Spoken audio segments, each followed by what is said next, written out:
Apocalipse 2:7. Quem tem ouvidos? Cadê? Quem é que tem ouvido aqui? Deixa eu ver. Então é com você o negócio, tá? Quem tem ouvidos?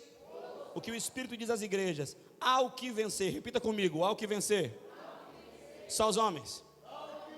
Mulheres. Só os bonitos. Os fracos de feição.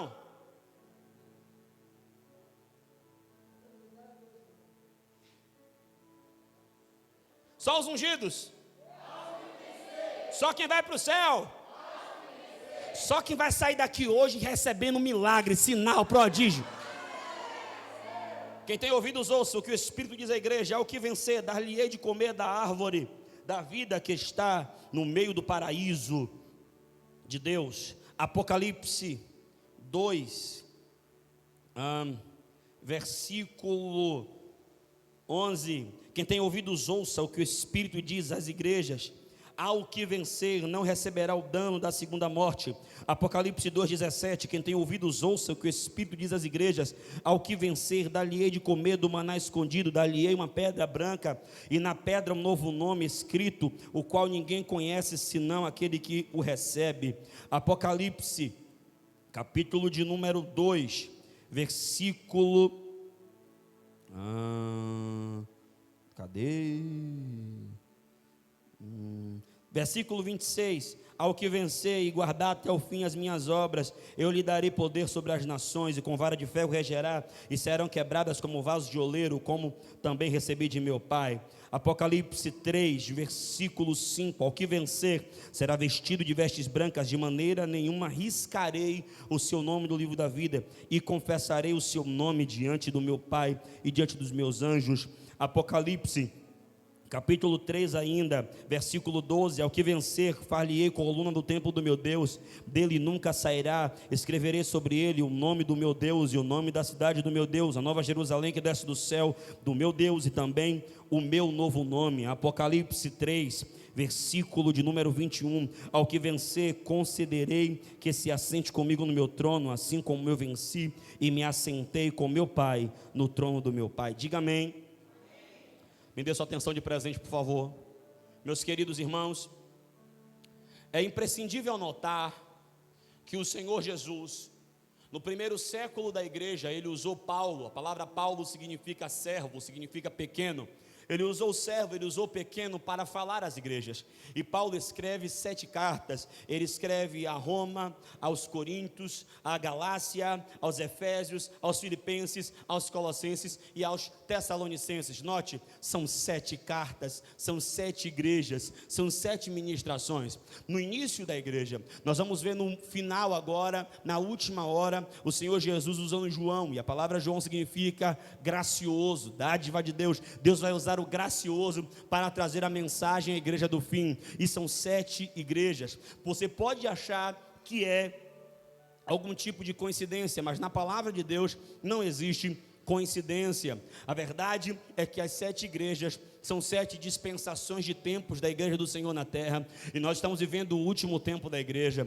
Interessante é notar que o Senhor Jesus, ele vai falar com João na ilha de Patmos, ele traz a revelação, e o que me chama a atenção é que Paulo foi usado para o tempo inicial e João foi usado para o tempo do fim. Mas é importante a gente entender o que é a igreja. A igreja é o corpo místico de Cristo na terra. A igreja é o organismo vivo do Deus vivo. 1 Timóteo 3,15 diz que a igreja é a coluna da verdade. A igreja é a coluna da verdade. O que me chama a atenção é observar que esses ministros, eles foram usados com o propósito de despertar, motivar, orientar a igreja no tempo inicial, Paulo e João no tempo final. Observe que se você ler o Novo Testamento, você vai perceber na sua leitura que nós temos 3 grandes ministérios de projeção. Quem são? Pedro, Paulo e João. Pedro, Paulo e João são os 3 ministérios de projeção do Novo Testamento. E você vai observar que na segunda epístola de Pedro, que foi a última carta que ele escreveu, Pedro levanta a questão da apostasia. Alguns teólogos dizem que 2 Pedro é Judas de maneira amplificada, porque se você observar 2 Pedro, fazendo um paralelo com a epístola de Judas, eles falam coisas semelhantes, porque é o mesmo Espírito. A última carta de Paulo é 2 Timóteo. E o que me chama a atenção é que Paulo levantou a questão dos últimos dias e fala do comportamento da igreja nos últimos dias. A última carta de João foi a terceira epístola de João, e João nos exorta a guardar a palavra. Eu quero que você observe e que você atente que em Apocalipse, quando o Senhor Jesus Cristo fala com João, Apocalipse vem do grego apocalipsis, que significa desvendar, revelar, tirar o véu. E quando ele vai falar com João, em Apocalipse capítulo 1, versículo 3, ele diz: bem-aventurado aquele que lê, ouve e guarda as profecias desse livro. No início ele já está dizendo, é bem-aventurado, é mais do que feliz, aquele que lê, aquele que ouve e aquele que guarda as profecias desse livro. Mas ele vai chegar no final do livro, em Apocalipse 22, versículo 7, e ele vai dizer: bem-aventurado aquele que lê, aquele que ouve e aquele que guarda as profecias desse livro. Então, do que ele está falando? Ele está falando sobre guardar a palavra do início ao fim.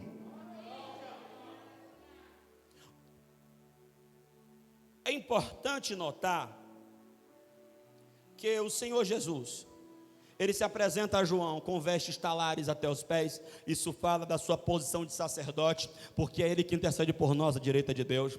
A sua veste é salpicada de sangue, porque assim como o sumo sacerdote, ele apresentava o sangue do sacrifício no lugar santo, ele apresentou o seu próprio sangue lá na glória ao Pai. É interessante notar que o seu cabelo é branco como a lã, branco como a neve, porque a Bíblia diz que as cãs brancas são honra diante do Senhor, porque como Daniel teve a revelação dele, disse que ele é o ancião de dias, porque ele morreu com 33, mas ele tem toda a sabedoria do mundo, porque ele é a encarnação da sabedoria. Aleluia. Interessante aqui, João, ele vê os seus olhos como chamas de fogo, porque penetra e prescruta todas as coisas. Da sua boca sai uma espada afiada de 2 gumes, que é a palavra de Deus, que penetra até a divisão da alma e do espírito, das juntas e medulas, e é apta para discernir os desejos e intenções do coração humano. É interessante notar também que os seus pés são de bronze polido, porque ele veio para julgar as nações e a terra. Mas é interessante notar que João olhou para a sua coxa, e na sua coxa estava escrito: Rei dos reis e Senhor dos senhores, glória. É importante que João, ele vê Jesus transformado, e ele então vê em Apocalipse 1, versículo 20, que o Senhor Jesus, ele tem nas suas mãos as 7 estrelas, e ele tem nas suas mãos os sete castiçados, os 7 candeeiros. As 7 estrelas são os pastores, e os 7 candeeiros é a igreja. Eu quero declarar que o Senhor está mostrando: as 7 estrelas estão nas minhas mãos, os 7 candeeiros estão na minha mão. Pastor, o que é isso? Ele está dizendo: eu estou no controle. Mas pastor, está acontecendo tanto escândalo, está acontecendo tanta coisa, mas eu não saí do controle, está na minha mão, está na minha mão. Os pastores estão nas minhas mãos, a igreja está na minha mão, mas é tanta coisa. Mas a palavra já dizia que ele abala as coisas abaláveis para que as inabaláveis se manifeste. Aleluia. Pode ter saído do meu controle, pode ter saído do seu controle, mas a igreja do Senhor tem dono. A igreja, ele está no controle. Eu acho interessante é que os materiais bíblicos revelam algumas coisas. Por exemplo, ferro tipifica o poder político. Quando Daniel, ele tem a visão da cabeça de ouro, os peitos de prata, o ventre de bronze até as coxas, e as pernas de barro e ferro, isso aponta para os impérios que passaram por essa terra. O último império é o império político, é o poder dos gentios. Interessante é que o ferro aponta para o poder político, o bronze aponta para julgamento. É por isso que os pés do Senhor são pés de latão reluzente. Por quê? Porque ele se foi, mas quando ele voltar, ele vai julgar as nações. Glória. Interessante é que prata fala de redenção, mas nós temos um elemento interessante, nós temos um elemento que é surreal. Nós temos o ouro simboliza a glória de Deus, e quando ele diz que a igreja são 7 castiçais de ouro, ele está dizendo que a igreja é a glória de Deus manifesta na terra. A igreja não é natural, a igreja não é comum, a igreja está aqui para manifestar a glória de Deus, a igreja está aqui para viver o poder de Deus, a igreja está aqui para evidenciar. Glória. É por isso que em 1 Coríntios 1 Coríntios capítulo 3, versículo 11 a 15 diz que as obras passarão pelo fogo, porque tudo que passa pelo fogo é transformado. Como assim, pastor? Escute. Deus, ele primeiro lavou a terra, como? No dilúvio. No dilúvio ele lavou, mas ele disse que não ia lavar mais. Ele disse que a terra ia passar pelo fogo. A terra não vai ser destruída, não. A terra vai ser purificada. Glória. Em 1 Coríntios 3 diz que as obras passaram pelo fogo. As obras de palha, feno e madeira. Palha, feno e madeira fala de obras da carne, obras naturais, obras de homem, elas queimarão. Mas as obras de ouro, prata e pedras preciosas. Ouro fala da glória de Deus, prata fala de redenção, e pedras preciosas fala do reino. Se você olhar Apocalipse 21, a base da cidade, da Nova Jerusalém, ela é toda feita de pedras preciosas. O que isso quer dizer então? Obras de ouro, prata e pedra preciosa. Obras de ouro, prata e pedras preciosas são obras que foram para a glória de Deus, que levam o homem à salvação, que estabelece o reino de Deus na terra. Você está aí? Você está aí? Perceba que a gente vai ver o número 7 em Apocalipse. É um número muito interessante, porque 7 é um número completo, é um número perfeito. Por quê? 7 é 4 mais 3. 4 é o número da criação. 4 é o número da criação. 4 ventos, 4 cantos, 4 estações, 4 pontos cardeais principais. E 3. 3 é o número de Deus, porque Ele é trino e uno. Então o que é 7? Por que 7 é o número da perfeição? Porque é Deus trino e uno se unindo com 4, a sua criação, fazendo a perfeição se manifesta. Porque que 7 é o número da igreja? 7 é o número da igreja no início e 7 é o número da igreja no final. Porque a igreja é a criatura recebendo o Criador e manifestando a criação, que aguarda ansiosa pela manifestação dos filhos, a glória do seu Rei e do seu Criador. Oh, o que me chama a atenção aqui é que o Senhor Jesus, ele faz questão de falar diretamente com cada igreja. É uma apresentação única para cada igreja, é uma exortação para cada igreja, mas a recompensa é a mesma, e a palavra é a mesma: ao que vencer. Ao que vencer. E nessa noite, eu queria pregar mais tempo, mas não vou. Eu quero falar sobre algumas coisas, e o tema da minha mensagem nessa noite é: ao que vencer. Você vai perceber que não é ao que ganhar, porque ganhar é algo que você pode fazer um dia e no outro perder. Não é ao que ganhar, não é ao que competir, é ao que vencer. Vencer é algo que você tem que fazer todos os dias. A igreja foi chamada para vencer, porque vencedores vencem dores. Ao que vencer, não é o que ganhou, não é o que um dia lutou, não é o que um dia subiu no pódio, não é o que um dia levantou um troféu, não é o que um dia ganhou uma temporada, não, é ao que vencer. Foi o que venceu janeiro, fevereiro, março, abril, maio, junho, julho. Foi o que venceu a pandemia, foi o que venceu o problema, foi o que venceu a depressão, a opressão, foi ao que venceu. Ao que vencer. Por quê que o reino, por que que a recompensa, por que que o céu é só para quem vencer? Porque a terra vai passar por uma purificação, e nessa purificação vai ter muito número 7. Apocalipse de capítulo 6, versículo 1 a 17 fala, aleluia, da manifestação da abertura dos 7 selos. Olhe para mim e veja por que você tem que vencer. Veja por que você tem que vencer. Porque quem ficar nessa terra, a Bíblia diz em 1 Tessalonicenses, capítulo 4, versículo 16 e 18, porque o mesmo Senhor descerá do céu com alarido, com voz de arcanjo e com trombeta de Deus, e os que morreram em Cristo ressuscitarão primeiro. Depois de nós, cadê você? Cadê você? Depois de nós, os que ficarmos vivos, seremos arrebatados a encontrar o Senhor nas nuvens. E a Bíblia vai dizer em 1 Coríntios 15, 50 em diante, porque quando isso que for mortal se revestir de imortalidade, e isto que for corruptível se revestir de incorruptibilidade, então nós diremos: tragada foi a morte na vitória.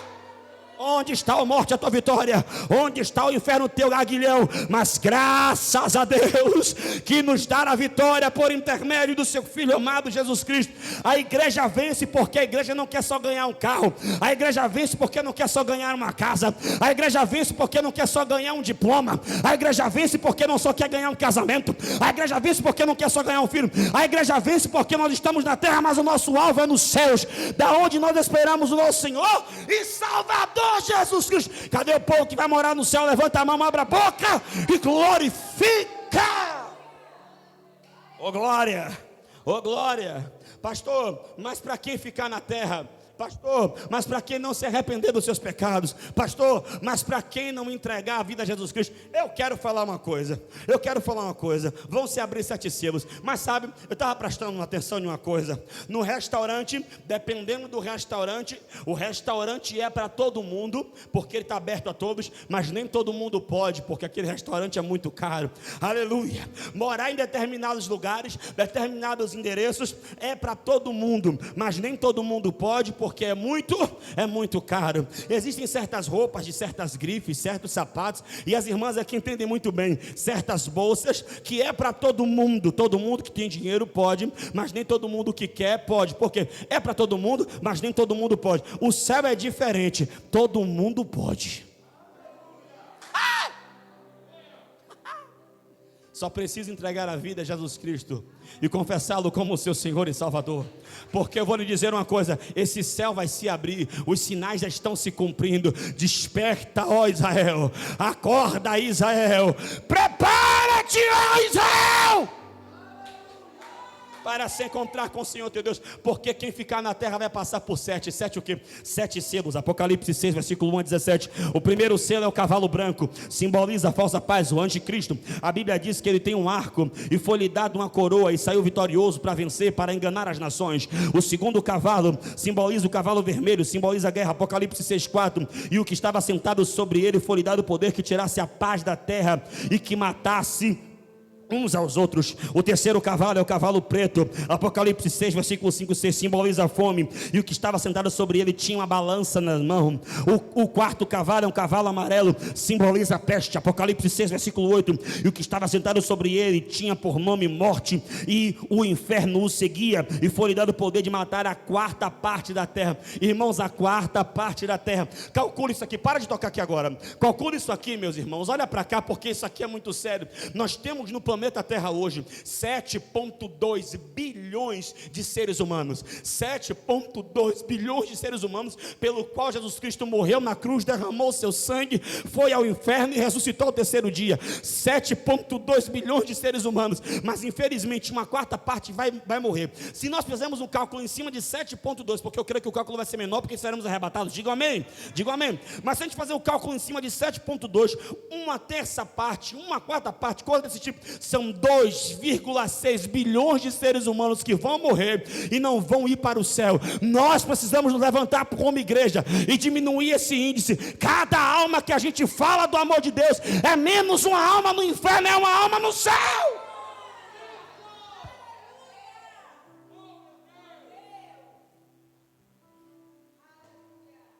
A gente está perdendo tempo com tanta bobagem, sendo que ele disse: ide por todo mundo, pregar o evangelho a toda criatura.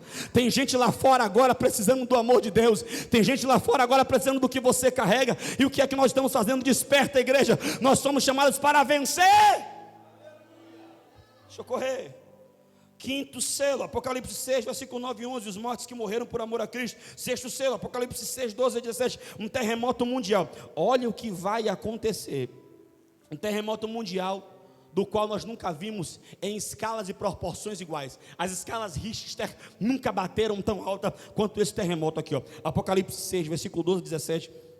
Diz assim, ó: e havendo aberto o 6º selo, olhei, eis que houve um grande tremor na terra. O sol tornou-se negro como um saco de silício, a lua tornou-se como sangue, as estrelas do céu caíram sobre a terra, como quando a figueira lança os seus figos verdes, abalada pelo vento forte. O céu retirou-se como um livro que se enrola, e todos os montes e ilhas foram removidos do seu lugar, e os reis da terra, e os grandes, e os ricos, e os tribunos, e os poderosos, e todo servo e todo livre se esconderam nas cavernas e nas rochas das montanhas, e diziam aos montes e aos rochedos: cai sobre nós, e escondei-nos do rosto daquele que está sentado sobre o trono e da ira do cordeiro, porque é vindo o grande dia da sua ira, e quem pode subsistir? Eu quero que você desperte e entenda que a vinda de Cristo é iminente, que as palavras desse livro são reais. Isso aqui não é utopia, isso aqui não é conversa barata de crente. Há uma profecia que diz que o Senhor virá, e Ele diz: prepara-te, e Ele diz assim, ó, guarda o que tens, para que ninguém roube a tua coroa. Ele diz assim, ó, aquele que é santo, santifique-se mais. Está na hora de nós nos preocuparmos com o nosso nome escrito no livro da vida, porque se o nosso nome pode ser escrito, o nosso nome também pode ser riscado. Está na hora da gente acordar como igreja e despertar. É tempo de nós manifestarmos o poder de Deus na terra. Porque depois dos 7 selos não para, vem 7 trombetas. A primeira trombeta, Apocalipse 8:7, houve saraiva de fogo misturada com sangue, e foram lançadas na terra, e queimou uma terça parte da erva verde. Deixa eu lhe falar uma coisa. Você está vendo o que aconteceu na Austrália, está vendo o que está acontecendo no Mato Grosso e na Amazônia? Essas queimadas são fichinha diante do que vai acontecer. O buraco da camada de ozônio vai aumentar, o número de gás carbônico vai aumentar, o oxigênio vai diminuir, as águas vão diminuir, os homens vão sofrer o dano. Mas olhe, existe uma porta de emergência aberta, e essa porta se chama Jesus Cristo, e Ele disse: eu sou a porta, quem entrar por mim salvar-se-á, entrará, sairá e achará pastagem. Segunda trombeta, Apocalipse 8:6, e foi lançada no mar algo como um monte ardendo em fogo, e tornou-se em sangue, e uma terça parte do mar morreu, e morreu a terça parte das criaturas viventes do mar, e uma terça parte dos navios foram destruídos. Preste atenção, não tem alimento para todo mundo na terra, e a Bíblia está dizendo que vai vir um grande monte incandescente, vai bater no mar e vai matar tudo que é bicho, vai destruir uma quarta parte. Imagino que isso não vai causar um número de fome. Olha isso, meus irmãos. A Bíblia diz ainda, a terceira trombeta, Apocalipse 8, 10, 11, e caiu do céu uma grande estrela ardendo como uma tocha, e caiu sobre o mar, e uma terça parte dos rios, das fontes de água secaram. O nome dessa estrela é Absinto, e muitos homens morreram por causa das águas amargas. Vai cair no mar de água salgada, e vai cair na água doce. A água doce vai ficar, já não temos reservas aquíferas suficientes na terra. A maior reserva aquífera da terra ainda é no Brasil. O aquífero Guarani é um dos maiores aquíferos que nós temos aqui nessa terra. Por quê? Porque as fontes de águas estão contaminadas em vários lugares do mundo, e a Bíblia está dizendo ainda que uma terça parte vai ser ferida. Apocalipse 8, 12, a quarta trombeta, e foi ferida uma terça parte do sol, da lua e das estrelas, e uma terça parte do dia tornou noite. Ou seja, um terço do dia vai virar noite, o sol vai escurecer, as estrelas vão apagar, as árvores, as plantas não vão fazer fotossíntese, então não vão se alimentar, vão morrer também. E agora como é que vai sobreviver aqueles que vivem da agricultura de sobreexistência? Precisamos atentar para essas coisas, porque a Bíblia diz ainda em Apocalipse, capítulo 9, versículo 1 a 12, que vai acontecer a quinta trombeta, e o anjo tocou a quinta trombeta, e viu uma estrela que caiu do céu na terra, e foi-lhe dada a chave do poço do abismo, e abriu o poço do abismo, e saiu fumaça do poço, como fumaça de uma grande fornalha, e como a fumaça do poço escureceu o sol e o ar, e da fumaça vieram gafanhotos sobre a terra, e foi-lhe dado o poder, como o poder que tem os escorpiões da terra, e foi-lhe dito para que não fizesse dano à erva da terra, nem a verdura alguma, nem a árvore alguma, mas somente aos homens que não têm nas suas testas o selo de Deus. E foi-lhe permitido que não matasse, mas que por 5 meses atormentasse. Irmão, 5 meses de tormento de uma nuvem de gafanhoto. Agora olha as características dessa nuvem de gafanhoto. Olha o que diz o versículo 6 ainda: e naqueles dias os homens buscarão a morte e não acharão, desejarão morrer, e a morte fugirá deles. O parecer dos gafanhotos era semelhante a cavalos aparelhados para a guerra, sobre as suas cabeças havia uma coroa semelhante a ouro, os seus rostos eram como rostos de homem, tinham cabelo de mulher, os seus dentes eram como de leões, a sua coraça era como coraça de ferro, e o ruído das suas asas era como o ruído de carros, e tinham caudas semelhantes a escorpiões, e aguilhões nas suas caudas. Interessante, 17. Ainda diz aqui, ó, e tinha sobre si um rei, o anjo do abismo, que em hebraico seu nome é Abaddon e em grego Apolion. Apolion é um dos 4 da legião de Satanás, e ele vai receber a chave do poço do abismo. Ele vai abrir o poço do abismo, vai vir uma nuvem sobre a terra, de metade homem, metade cavalo, cauda de escorpião, cabelo de mulher, dente de leão, e eles vão ferir o homem por 5 meses, e não vai matar, é só para ferir, para causar dor, durante 5 meses. O homem vai procurar a morte, mas a morte vai fugir dele. Vai ter gente pulando de prédio e não morrendo, dando tiro na cabeça, sentindo a dor e não morrendo, porque vai sofrer esse dano. Mas pastor, e aí pastor, qual é a porta de escape? Qual é a porta de salvação? Como faz para não passar por isso? Entrega a tua vida a Jesus Cristo.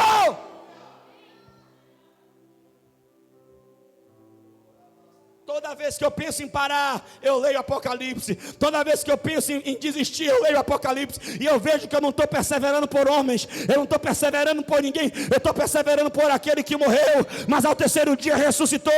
Eu tenho que vencer. Levante a sua mão e diga: ao que vencer.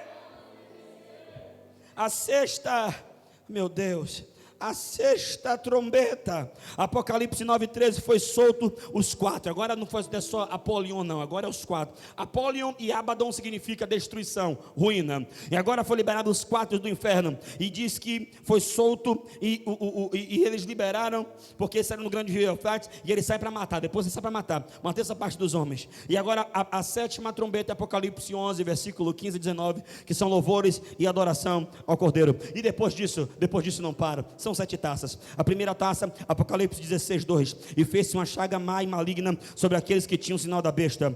A segunda taça, Apocalipse 16:3, foi derramada no mar e tornou-se como sangue, e morreu toda a alma vivente do mar. A terceira taça, Apocalipse 16:4, foi derramada nos rios e nas fontes, e tornaram-se como sangue também. A quarta taça, Apocalipse 16:8, foi derramado sobre o sol, e foi permitido que abrasassem os homens como fogo. O sol vai aumentar a sua temperatura 7 vezes. Se você já está achando quente, irmão, a Bíblia diz que o sol vai aumentar a sua temperatura 7 vezes, e os homens não vão se arrepender, não vão se arrepender. O sol vai esquentar 7 vezes, e ainda assim os homens não vão se arrepender. A quinta taça, Apocalipse 16:10, e foi derramado sobre o trono da besta, e o seu reino se fez tenebroso, e eles mordiam de língua a dor. Eu quero que você entenda uma coisa. Por que eu estou falando isso, pastor? Porque nós somos tendenciosos a começar e parar. Porque o senhor está falando, pastor, tudo isso que vai acontecer depois que a igreja for arrebatada. Porque nós somos tendenciosos a parar, não por causa de quem nós começamos. Nós começamos por causa de Cristo e paramos por causa de homens. E eu quero que você entenda pelo que você está lutando. Eu quero que você entenda pelo que você está vencendo. Você não está vencendo por causa de alguém, você está vencendo por causa daquele que era Deus, e abriu mão de ser Deus, e veio à terra como homem, e como homem foi fiel até a morte de cruz. E esse homem, ele sofreu o martírio. Esse homem, ele carregou uma cruz pesada, ele colocou espinhos de acácia, ele foi perfurado, foi sangrado, cuspido, traído. Esse homem, ele morreu, ele foi até as partes mais baixas da terra, ele venceu a morte, ele venceu o diabo, ele venceu o inferno, ele ressuscitou, e ele agora está diante do Pai intercedendo por nós, e é por causa dele que você está aqui. E eu quero lhe dizer nessa noite, desse dia chamado hoje, você não pode parar, você precisa vencer.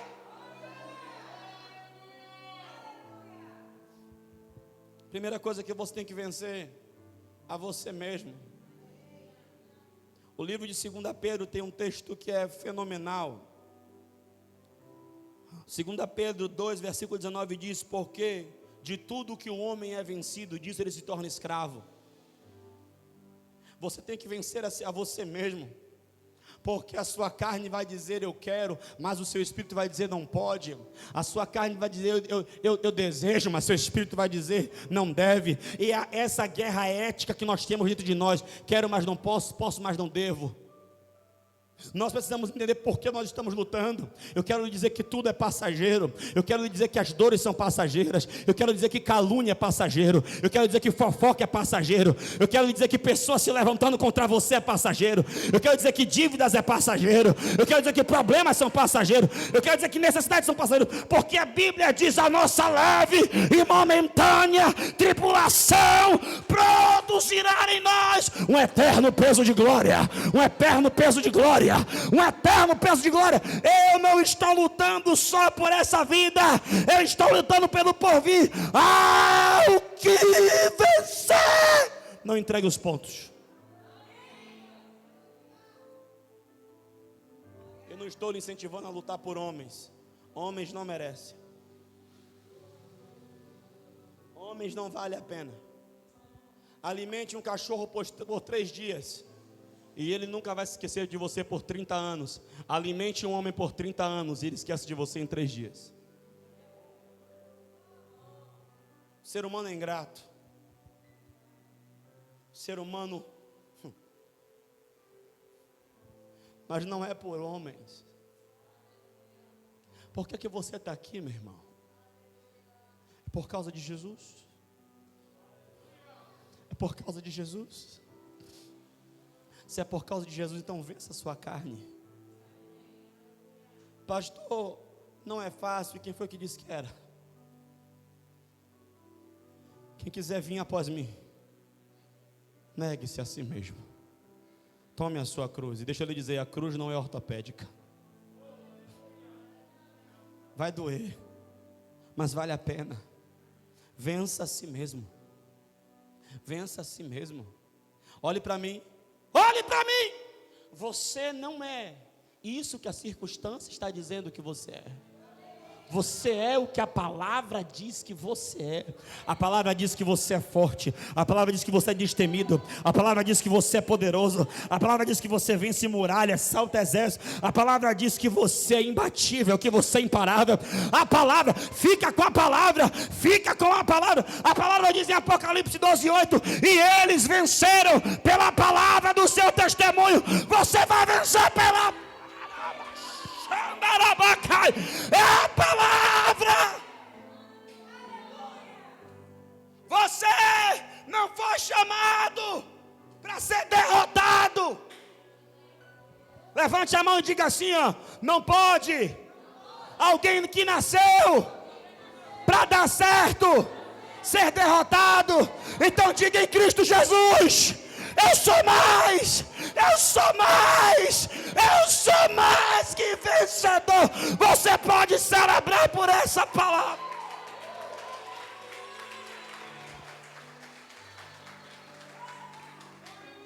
Vença, vença. Hoje podem rir de você, hoje podem fazer piada de você, hoje podem criticar você, hoje podem fazer chacota de você. Eu quero ver naquele grande dia, eu quero ver naquele grande dia, eu quero ver naquele grande dia, eu quero ver naquele grande dia, naquele grande dia.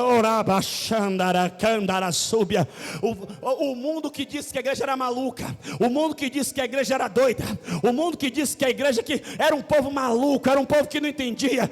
Ei, o mundo vai estar aqui em crise, gritando crise, mas a igreja estará no céu gritando Cristo, Cristo, Cristo, Cristo, Cristo, Cristo, Cristo, Cristo. Eu quero lhe dizer que o céu é real, viu? Eu quero lhe dizer que o mundo espiritual é real, viu? Eu quero lhe dizer que existe um Deus que está trabalhando em seu favor. Eu quero... Olha para mim. Satanás é um cachorro banguelo, descarado e derrotado. A única forma dele te ganhar é você desistindo. Então não entrega os pontos. Não pare. Ao que vencer. Uma das virtudes que acompanham a fé é a perseverança. O problema da gente é que a gente tenta 15 dias para, 30 dias para. Não, Jesus Cristo disse que estou convosco todos os dias, porque todo dia tem que lutar, todo dia tem que vencer. Mateus 6,34, basta para cada dia o seu mal. Existe o pão nosso de cada dia, mas tem o mal nosso de cada dia. E aí que você vence pelo sangue, e aí que você vence pela palavra. E é por quê? Porque não veio sobre nós tentação senão humana, e vindo a tentação vem junto com ela o escape. Deus está abrindo porta de escape aqui hoje. Deus está abrindo porta. E levante a mão que eu vou profetizar. Deus está mandando reforço. Deixa eu ser profeta. Todo mundo se sente só uma hora, isso é normal. Todo mundo se sente abandonado uma hora, isso é natural. Todo mundo uma hora se sente triste, isso é natural. Mas a Bíblia diz que quando Elias se sentiu assim, Deus mandou um anjo. Jesus, quando se sentiu assim no Getsemane, Deus mandou um anjo. E tem anjos que não têm asas. Às vezes Deus levanta a gente que nem te conhece para orar por você. Às vezes Deus às vezes você não sabe, mas exatamente naquele momento você estava chorando, você não estava só. O Espírito Santo estava te consolando, e Deus estava levantando alguém para interceder pela sua vida. E eu quero lhe dizer que você não está sozinho nessa batalha. Você está com Deus, e você e Deus é a maioria ao que vencer. Eu quero que você fale para Satanás ouvir e diga: eu sou vencedor. Eu quero que você fale para o diabo ouvir e diga: eu sou vencedor. Eu quero que você fale para o mundo espiritual ouvir. Diga assim: essa batalha só acaba quando eu sair vitória.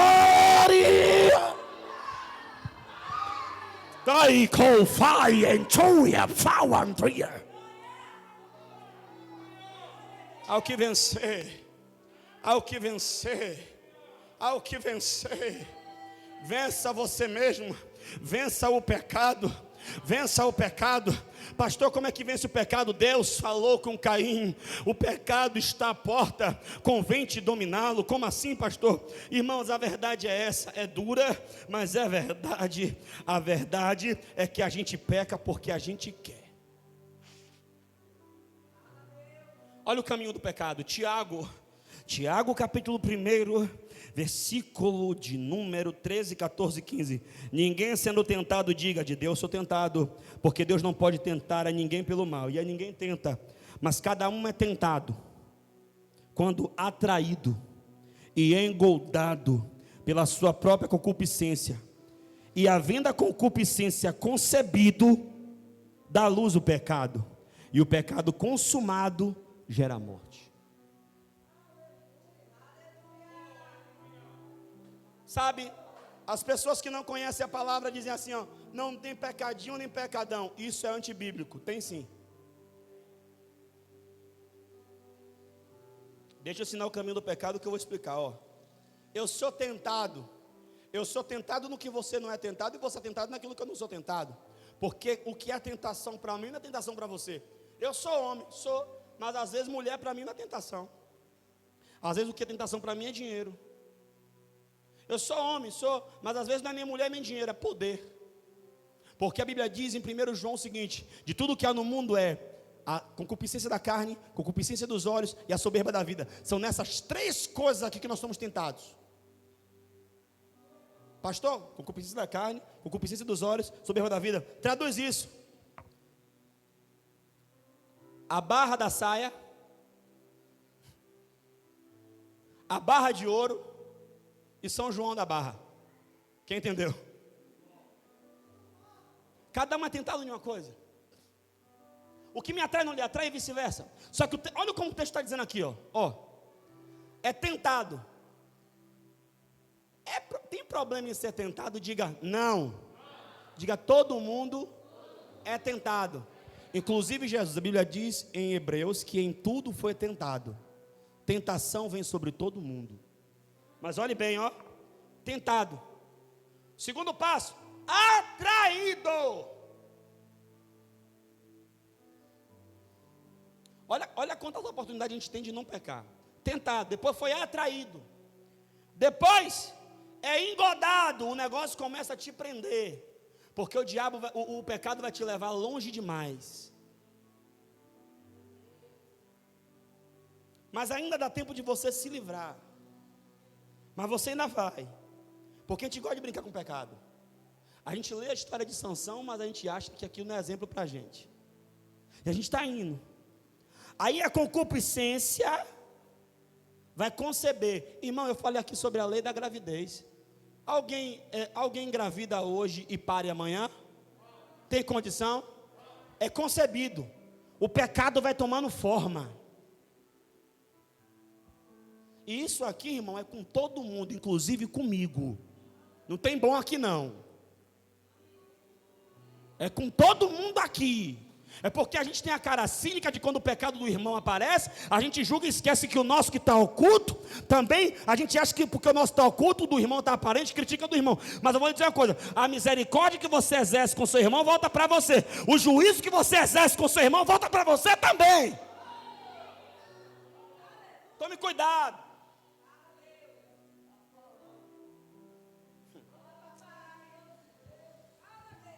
Está gerando o diabo do pecado. Depois de consumado. Olha quando gera morte, aprende, igreja. Olha quando gera morte, quando consuma. Espera aí. Mas lá em Mateus, capítulo de número 5, Jesus ele fala assim, ó, visto que foi dito aos antigos, em verdade vos digo. Espera aí, Jesus disse, pastor, que o que foi dito aos antigos foi, se um homem se deita com uma mulher, se ele se deita, ele comete adultério. O adultério na lei era só quando praticava. Jesus disse, em verdade vos digo que o homem que olha para a mulher, atenta, deseja e a cobiça no seu coração, já cometeu adultério. E aí, pastor, não é tudo pecado? Não! Cobiçar é pecado? É, mas não gerou morte. Se deitar é pecado? É, mas consumou, gerou morte. E onde é que a Bíblia diz isso? 1 João diz que tem pecado que é para a morte. 1 João 5, 16 e 17. Se alguém vê um irmão pecar, pecado que não é para a morte, orará, e Deus lhe dará vida. Aqueles que não pecarem para a morte. Há pecado para a morte, e por esse digo que não ore. O apóstolo João está dizendo que se o irmão cometeu pecado para a morte, não ore. E você quer ser com o seu evangelho humanista, orar por quem está cometendo pecado para a morte. Sabe que é pecado, desejou pecado, o Espírito Santo falou que era pecado, mas cometeu pecado e agora vai ter que resolver as consequências do pecado que foi para. Escute. Como é que eu vejo um irmão pecar então, pastor? Pecado que não é para a morte. Exemplo de Jesus de novo. Se um homem olha para uma mulher, deseja no seu coração, comete adultério. Comete ou não comete? Se um homem pega essa mulher e deita com ela, comete adultério. Comete ou não comete? Deitou, consumou para a morte. Só desejou no coração, ainda tem jeito. E por esse a gente ora. E como é isso? É assim, ó. Está você e o irmão andando. Já aconteceu com você? Não sei. Aí o irmão vê uma criatura rebuculosa. Vem a criatura.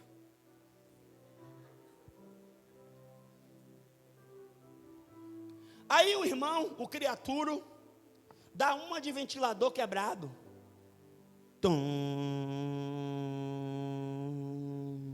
Taco, taco, taco. Ele cometeu pecado? Cometeu. Mas foi para a morte? A gente ora. O que é que eu estou querendo lhe dizer, meu irmão? Não tem bom não. Não tem bom não. Mas será que não é possível que o Espírito Santo fale no nosso coração? Eu quero lhe dizer que então tudo não é pecado, não. Ainda existe o que a Bíblia chama de pecados abomináveis. 6 coisas o Senhor odeia, a 7ª ele abomina. É pecado abominável. O quê? Aquele que planta discórdia entre os irmãos. É abominável. A Bíblia diz, irmão, deixa eu dar um exemplo bíblico aqui para você. Ó como o pecado não é tudo igual. Não sei se isso te anima ou te desanima. Olha como o pecado não é tudo igual, ó. Mateus 5. Olha.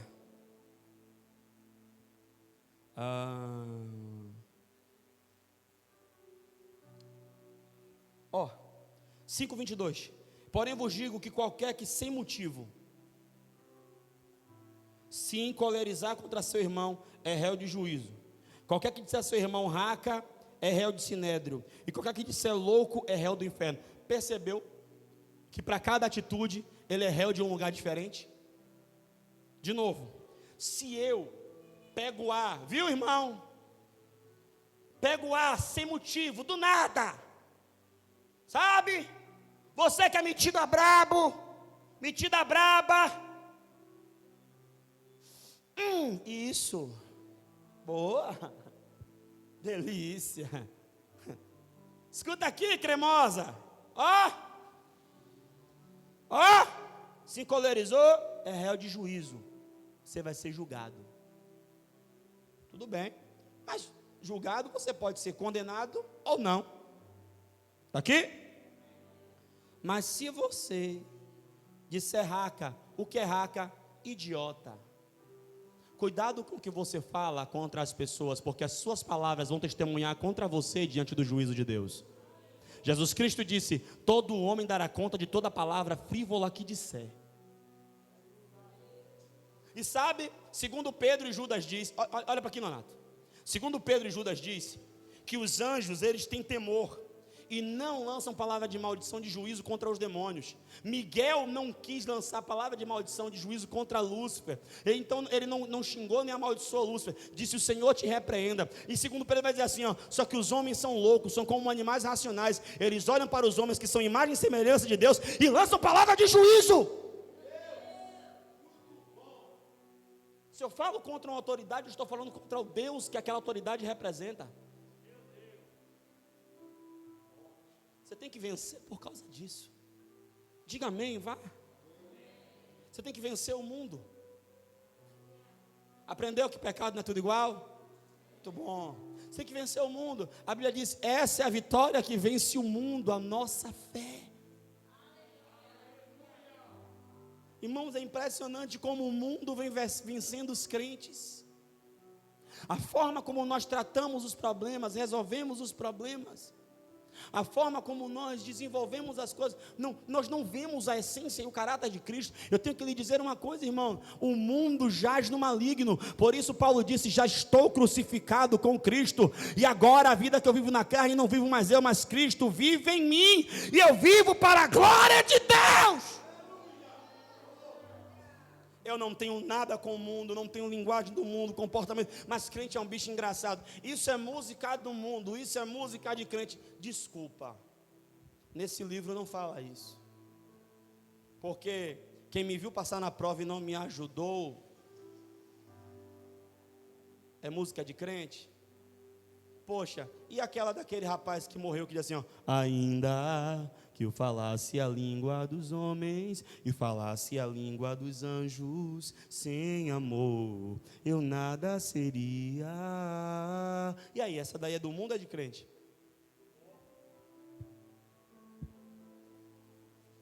Desculpa, viu? Eu quero que você acorde, desperte desse sono da indolência. Nós estamos envolvidos, encegueirados em coisas frívolas, pequenas, tacanhas, naturais, coisa de menino. As coisas pelas quais nós brigamos mostram a nossa maturidade. Está na hora da igreja despertar. O mundo está precisando ser colhido, os campos estão brancos, temos que ir ceifar as almas. E você está perdendo tempo, deixando o mundo te sufocar. Nós somos portadores de esperança, pregadores das boas notícias, mas nós somos os primeiros a dizer: não, eu não vou para a igreja não, que eu estou com medo do Covid. Seu cara de pau, para o banco você pode ir para pegar o dinheiro, para a farmácia você pode ir para comprar o remédio, para o mercado você pode ir para comprar comida, mas para vir para a presença daquele que te dá vida, saúde, te mantém de pé, você não pode. A minha mente não configura. Aí depois vem com a cara de pau: poxa, eu não sei porque a minha vida está assim. Vença. Vença o medo. Vença a procrastinação.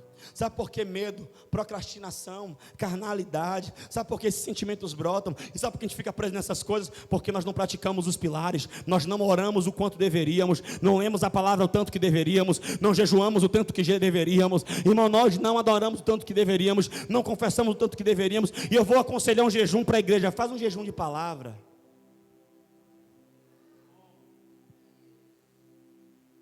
E para de julgar. Irmão, pelo amor de Deus, olha o que a Bíblia diz em Tito 1,15: para o puro tudo é puro, para o contaminado é tudo contaminado. A pessoa postou uma coisa, não foi indireta para ninguém, Deus está vendo o coração dela, postou aquilo porque aquela palavra foi interessante, falou com ele. Aí o outro pega, isso aqui é indireta para fulano. Você acabou de se lascar. Vença isso. Vença o mundo. Vença o diabo. A Bíblia diz, não deixemos de fazer o bem. Se nós não havermos cansado, não canse de fazer o bem. Há pouco tempo eu recebi, na verdade, é sério mesmo, eu falo de coração. Eu estou num nível que quase nada mais me afeta. Estou falando sério. Alguém que eu ajudei, que eu amei, cuidei, abençoei, simplesmente me virou as costas, levantou o calcanhar, saiu falando mal de mim, e alguém que me ama ficou sabendo, e alguém que me ama fez que nem Pedro, queria tirar a espada, arrancar, não era arrancar a orelha não, era arrancar o pescoço mesmo. E a pessoa veio para mim cheia de razão. Como é que pode? E não sei o que lá, não sei o que lá. E esse fez tanto, e não sei o que lá, não sei o que lá. E eu falo assim, irmão. E o Senhor Jesus que fez tanto por mim. E quantas coisas de errado eu já fiz na presença dele, na cara dele. Porque o pecado só é pecado porque é feito na presença de Deus. Você não sai da presença de Deus para pecar. Você peca na presença de Deus. O que ele fez comigo é bobagem diante do que eu já fiz diante de Deus. Então bora fazer o seguinte: Deus abençoe a vida dele. Vamos seguir. Olha para cá. Deixando para trás.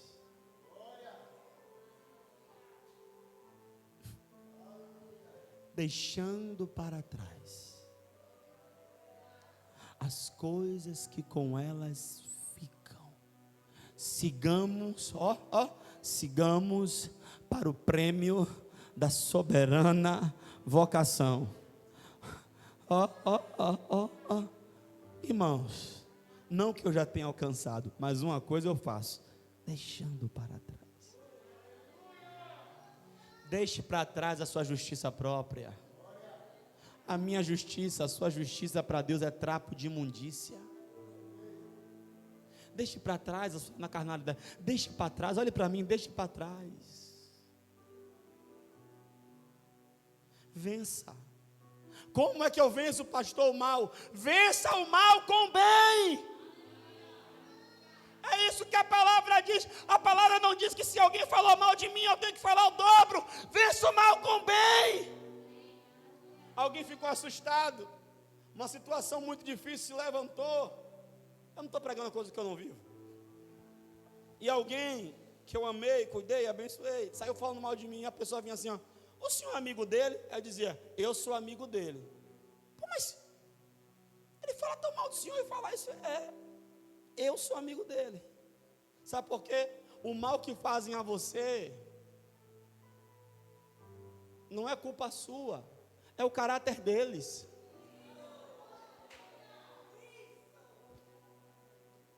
O Atmani, disseram que viram o Atmani, porque adultério na China antiga era crime, como no Brasil também era. E disseram que viram ele entrando na casa de uma irmã casada e ficando lá durante 1 hora. E ele nunca nem esteve nesse lugar. E ele ficou preso durante 17 anos. E ele passou 17 anos escrevendo cartas e edificando a igreja na prisão. Até hoje, as igrejas que ele fundou são as maiores igrejas da China e envia missionário para o mundo inteiro. Deixa eu lhe falar uma coisa.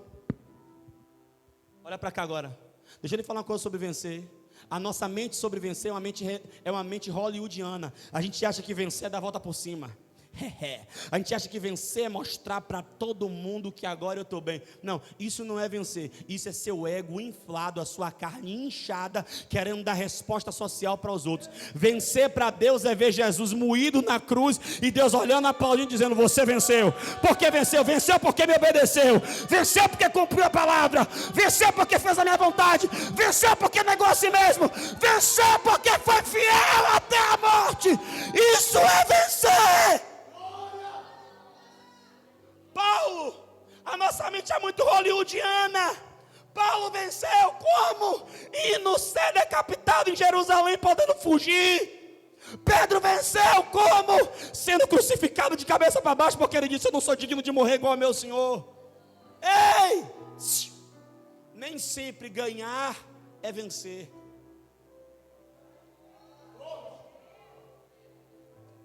Quem quiser perder a sua vida por amor de mim, achará.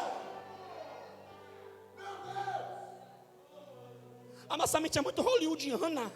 A gente acha que alguém que vence na vida é alguém que tem um belo carro, é alguém que tem uma bela casa, que linda joia. Não, irmão, tudo isso é fruto de trabalho, de conquista. Mas eu quero lhe dizer uma coisa: vence na vida quem cumpre o seu propósito. Vence na vida quem faz a vontade de Deus. Tem gente que nunca construiu uma casa. Me dê um exemplo, pastor, então, de um vencedor que não construiu uma casa. Martin Luther King Jr. nunca construiu uma casa, nunca teve um carro, mas impactou o mundo cumprindo o propósito dele. E eu dou para você mais de uma dúzia de exemplos. Jesus Cristo, Paulo, Pedro, homens e mulheres que doaram a sua vida e que morreram por amor a Jesus. Eu acho impressionante que a igreja do primeiro século, sendo perseguida, e então o imperador, ele começou a jogar os irmãos no Coliseu. Duas jovens, uma casada e uma noiva. A casada tinha um filho de 2 anos, foram presas. E o imperador disse: ou vocês negam a Jesus, ou serão lançadas aos leões. As irmãs disseram: a Jesus eu não nego, porque o que eu estou fazendo por ele é muito mínimo diante de tudo que ele fez por mim. Levaram o noivo da moça, o marido da casada e o filho. A criança agarrou na perna da mãe. Isso é história da igreja. Leia o livro As Catacumbas de Roma. Interessante que agarrou na perna da mãe, a mãe chorando, a criança chorando. A criança dizia: mamãe, mamãe. E ela dizia: a vida que eu vivo para a glória do Filho de Deus. Pegaram aquelas 2 mulheres, lançaram para os leões, e enquanto elas caminhavam em direção à morte, elas cantavam louvores e adoravam ao Senhor. Pegaram um bispo da igreja de Éfeso, um homem de 80 anos que serviu fielmente ao seu Senhor, e disseram a ele: Policarpo, nega Jesus, ou então você vai queimar na fogueira. Policarpo disse assim: então comece a acender, porque eu já vou subir ao céu como oferta de incenso e libação ao meu cordeiro. Pegaram uma mulher, uma idosa chamada Blandina, na igreja de Esmirna, pegaram um ferro quente de 1 metro, um ferro quente em chama viva, vermelho, e disseram: Blandina, ou você nega Jesus, ou você senta nesse ferro quente e vai morrer cozinhada por dentro. Ela disse: então eu já vou sentando, porque o meu Jesus eu não nego. O meu Jesus eu não nego. Nós estamos vivendo um evangelho tão superficial que qualquer coisa é motivo de desviar, qualquer coisa é motivo de parar, qualquer coisa é motivo de se entristecer. Você não pode ser cristão sem Cristo. Ao que vencer.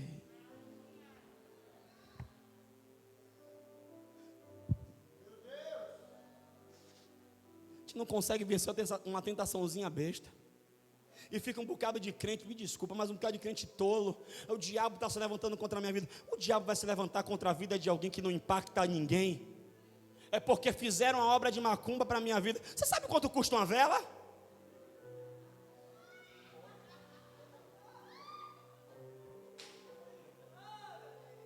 Você está se achando importante demais para alguém ir gastar o dinheiro para fazer uma obra de macumba, para parar você que não ganha alma, que não evangeliza, que não ora, que não intercede, que não faz nada pelo reino.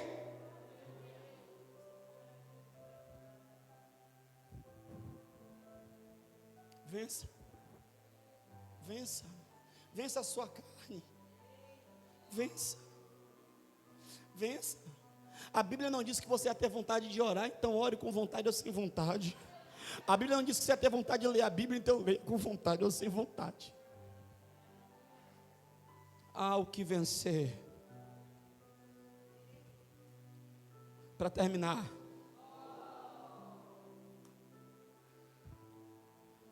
pelo que você está lutando, meu irmão?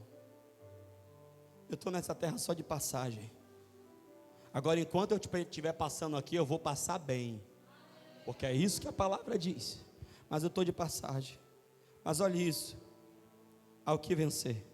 Dar-lhe-ei da árvore da vida que está no meio do paraíso do meu Deus. Aquilo que Adão e Eva negaram vai ser dado aos vencedores.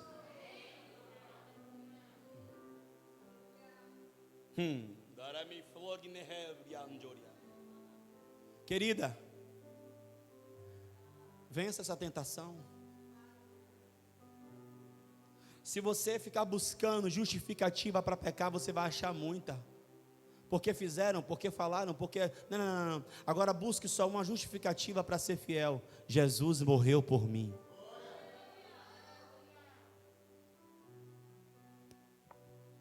Deus falou com alguém aí. Ao que vencer, não receberá o dano da segunda morte. Gente, a morte da carne não é a mais importante.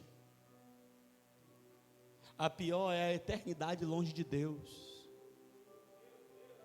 Então vença. Porque se Jesus está dizendo que é para a gente vencer, é porque Ele já nos deu a condição. Em Romanos 8:35 em diante diz: quem nos separará do amor de Cristo? A tribulação? Tribulação não desvia a crente, porque a tribulação produz paciência, paciência perseverança, perseverança fé. Crente de verdade fica mais crente, porque a igreja é que nem omelete, quanto mais bate, mais a gente crê. Vamos mais. Angústia não desvia a crente. Angústia inspira a crente. Pode ver os salmos de Davi. Os salmos mais inspirados, ele estava, desculpa a expressão, ele estava na merda. Ele estava todo cagado, entrava na presença de Deus, começava a chorar, começava a tocar, daqui a pouco se inspirava. Isso é, não, é sério, eu vou lhe dizer uma coisa: crente inspirado é crente angustiado. Primeiro ele dá uma loucura, eu quero morrer. Deixa eu ver se é só eu aqui, mais alguém? Mais alguém? Quem já pediu, Senhor, me leva? Nunca pediu para morrer? Está precisando de uma tribulação. Deus é mais. Irmão, crente que não passa por tribulação, ele está com defeito de fabricação. Porque no mundo tereis. Para você não ter aflição no mundo, você está sendo do mundo. E Tiago 4,4 diz: adúlteros, não sabei vós que a amizade do mundo é inimizade contra Deus? Então, crente de verdade passa por tribulação. Volta aqui, vamos lá. Angústia não para crente. Crente na angústia ora mais, jejua mais, emagrece, perde uns quilos.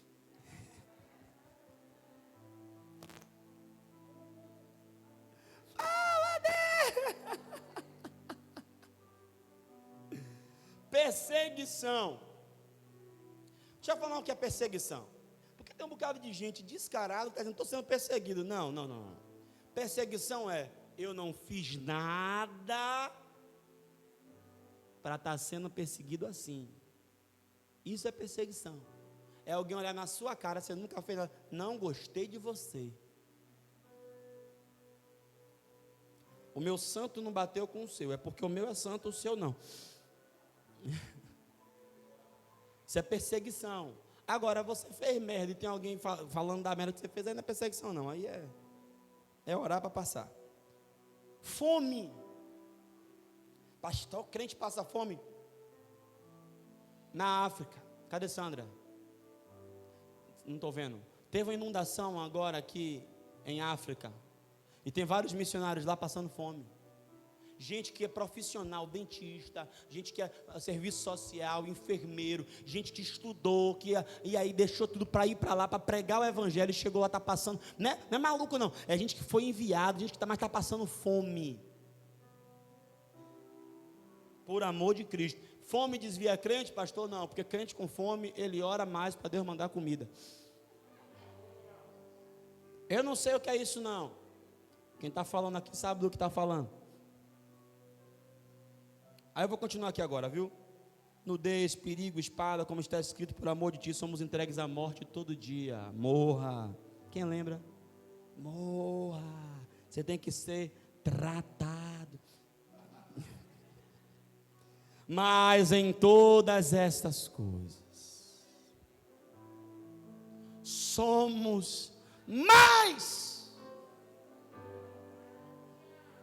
do que vencedores por aquele que nos amou. Porque estou certo de que nem a morte, nem a vida, nem anjos, nem principado, nem potestade, nem presente, nem porvir, nem altura, nem profundidade, nem alguma outra criatura poderá nos separar do amor de Deus que está em Cristo Jesus, nosso Senhor. Vencedores. Vença o mundo, vença a si mesmo, vença o diabo, porque tem um galardão poderoso nos esperando. Pastor, qual é a maior promessa para o senhor? Para mim a maior promessa não é andar em rua de ouro. Eu não tenho essa necessidade de ficar me olhando no espelho de baixo para cima. Eu acho que eu vou ficar andando lá no céu, vou tropeçar algumas vezes. Que é ouro, deve ser ouro polido, ouro de Ofir, vou ficar andando. Não. O corpo transformado. Não. Eu estava pensando, sabe, Bion? A gente tem que cuidar, porque se o corpo transformado for uma continuação de como o nosso corpo é na terra, eu vou querer viver eternamente com a barriga tanquinho. Deixa para lá.